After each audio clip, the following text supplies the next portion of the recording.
Talk to us about identity. I thought that was so powerful, right? Like runners run. Ultimately, I think this is the real reason that habits matter, which is that true behavior change is really like identity change. It's starting to look at yourself in a new way. It's having a different story that you tell yourself internally, mentally about who you are and why you do the things you do. So, to use the example you just mentioned, like the goal is not to run a marathon, the goal is to become a runner. And in these examples, I'm using like an actual label, I'm a runner, I'm a meditator, I'm a writer. But it could also be characteristics, it could be something like, I'm the type of person who shows up on time. I'm the type of person who's reliable. I'm a good teammate. I finish what I start.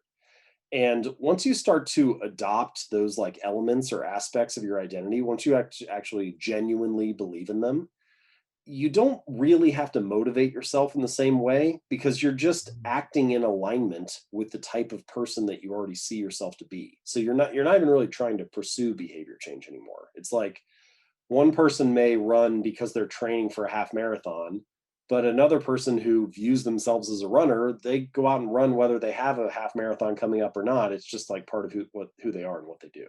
The real reason habits matter is your habits are how you embody a particular identity. So every day that you make your bed, you embody the identity of someone who is clean and organized. Every time that you make a contribution to your Roth IRA or save for retirement, you embody the identity of someone who's taking control of their finances.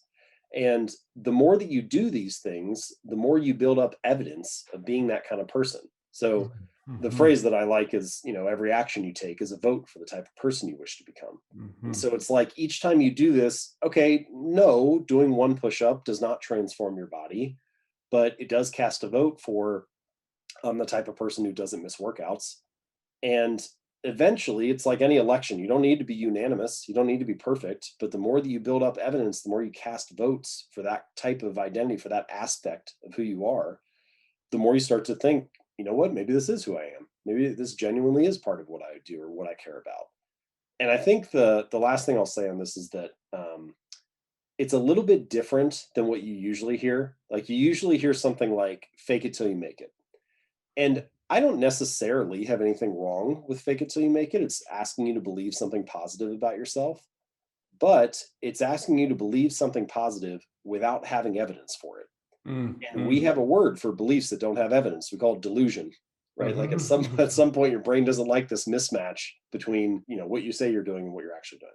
And so, behavior and beliefs are this two-way street. Like what you think about yourself can influence the way you act, and the way you act can influence what you believe about yourself.